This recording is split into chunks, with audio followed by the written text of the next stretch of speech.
Hi makeup artist మనకందరికీ చెప్తున్నాను చూడవేనండి. ఎవరితో టైఅప్ పెట్టుకున్నా ఈవెంట్ మేనేజ్మెంట్స్ తోటి మాత్రం అస్సలు టైఅప్ పెట్టుకోకండి. ఎందుకు తెలుసా? వాళ్ళు మనకి కాంటాక్ట్ నెంబర్స్ ఇవ్వరు, ఏది ఇవ్వరు.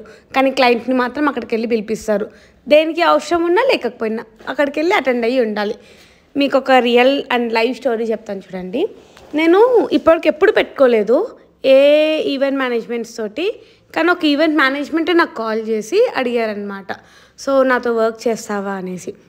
సరే ఓకే ట్రై చేద్దాం, ఫ్రీగా ఉన్నప్పుడు చేద్దాం అనుకున్నాను. కానీ ఏమైంది తెలుసా? తను ఒక ఈవెంట్ ఇచ్చింది, ఫస్ట్ ఈవెంట్.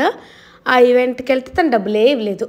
ఏమనంటే స్టోరీ చెప్తుంది. అదే మన ఓన్ క్లయింట్స్ అయితే కాంటాక్ట్ నెంబర్స్ ఉంటాయి, చాలా ఉంటాయి. హౌస్ మనం ట్రయల్స్ ఇస్తాం కాబట్టి వాళ్ళ హౌస్ అడ్రస్ తెలిసి ఉంటుంది, అన్నీ తెలిసి ఉంటుంది. కానీ ఈ ఈవెంట్ మేనేజ్మెంట్కి వచ్చేసరికి డైరెక్ట్ బుకింగ్ తీసుకుంటారు. అమౌంట్ మాత్రం తను ఇవ్వకపోతే తను ఇవ్వలేదు, తన దగ్గర డైట్ ఇప్పించేసుకోమని డైట్ చెప్తారు. సో ఇలా అయిపోయింది. సెకండ్ ఈవెంట్ వచ్చేసి ఏమన్నారంటే అసలు ఏమీ అవసరం లేదు, ఎంతమంది ఉన్నారో కనుక్కోవడానికి ఆ ఇంటికి పంపించారు. ఇలా ఉంటుంది. అక్కడ వెళ్తే మళ్ళీ ఆవిడ 1.5 hour వరకు కాల్ లిఫ్ట్ చేయదు. కార్లో కూర్చొని కూర్చొని కూర్చొని మళ్ళీ ఆవిడ కాల్ లిఫ్ట్ చేస్తే కాల్ చేసి వెళ్తే అక్కడ ఏం లేదు, ట్రయల్ లేదు, ఏమీ లేదు. జస్ట్ ఏమైంది తెలుసా? ఆవిడ ఇంతమంది ఉన్నారు, నాకు ఈ హెయిర్ స్టైల్ కావాలి, నాకు ఇది ఇలా కావాలి, నాకు అలా కావాలి, అండ్ ఏంటిది ఇది వాళ్ళకి రిక్వైర్మెంట్ బేసిక్ మేకప్ ఇలా ఉంటుంది. దాని బదులు మూసుకొని మన పని మనం చేసుకుంటూ వెళ్ళిపోవడం అన్నిటికంటే ఉత్తమం.